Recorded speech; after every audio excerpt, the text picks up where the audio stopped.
তুই কোথায় গেলি মা? আবার কোথায় লুকালি মা? দেখা দে। আমি যাবো শিবাসীর কাছে? কখনো না। আমার নাম চাপাল। যতই বেদনা হোক, যতই যন্ত্রণা হোক, আমি কিছুতেই যাব না শিবাসীর কাছে ক্ষমা চাই। কিন্তু কি করবো? এই অসহ্য বেদনা জানতে আমার গা যে পুড়ে যাচ্ছে। নিস্তারিণী, নিস্তারিণী, তুমি কোথায় নিস্তারিণী? স্ত্রী ছুটতে ছুটতে এসেছে। স্বামী, আরে স্বামী, তোমার কি হলো? কি কি অবস্থা হয়েছে তোমার স্বামী? গায়ে কুষ্ঠ রোগ হয়েছে? ও মায়েরা, স্ত্রী তো ভালোই হলো বাবা। কিছুতেই চাপালে সহ্য করতে পারে না, ভাবে কবে ডাক্তার ছুটতে বলে। তুমি বলছে এই যে স্বামী, দেখো দেখো, ওগো নবী আমার সেই, আমার স্বামী প্রত্যেকের ক্ষতি করে বলে ওই গায়ে কুষ্ঠ রোগ হয়েছে। মনে মনে ভাবলো না, স্বামীকে তো এখানে থাকতে দেওয়া যাবে না। যদি এখানে থাকতে দিই তবে আমারও হয়ে যেতে পারে কুষ্ঠ রোগ।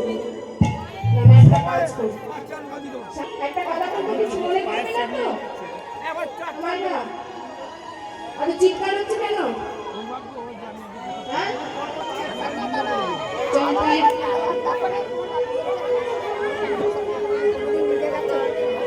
হরে কৃষ্ণ।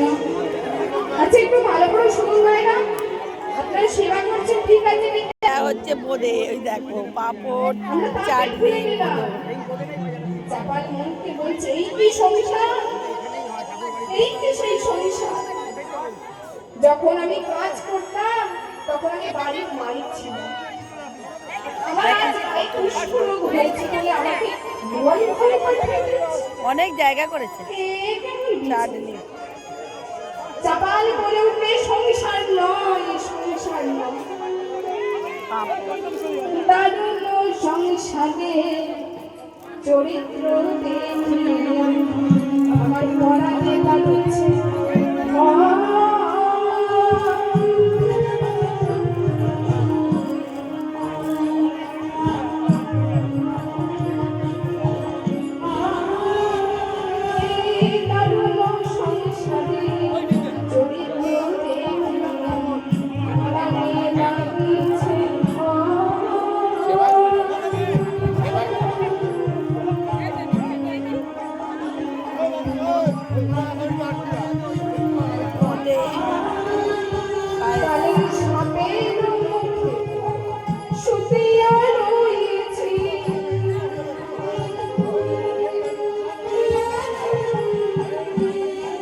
বৈষ্ণব পদকর্তা এক পাশ থেকে দাঁড়িয়ে বললেন, ওরে চাপাল, এই তো শুরু রে।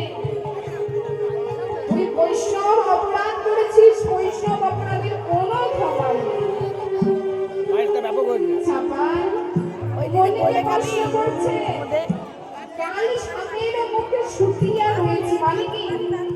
বৈষ্ণব পদকর্তা বলছেন কাল সাপ অর্থাৎ এই সংসার, এই কামনা বাসনা আমরা জড়িয়ে রয়েছি, তার আগে আমরা শুয়ে আছি। দিদি কেমন কেমন পায়েসটা খাচ্ছ? পায়েস বোধে কেমন খাচ্ছ? দারুণ। আমার দিদির হচ্ছে বোধে প্রিয়, সেই বোধে দেখো। যদি ভালো লাগে প্লিজ শেয়ার কমেন্ট লাইক করতে ভুলো না। দারুণ খেলাম, অন্য করলে তোমরা খেতে চাইলে চলে এসো।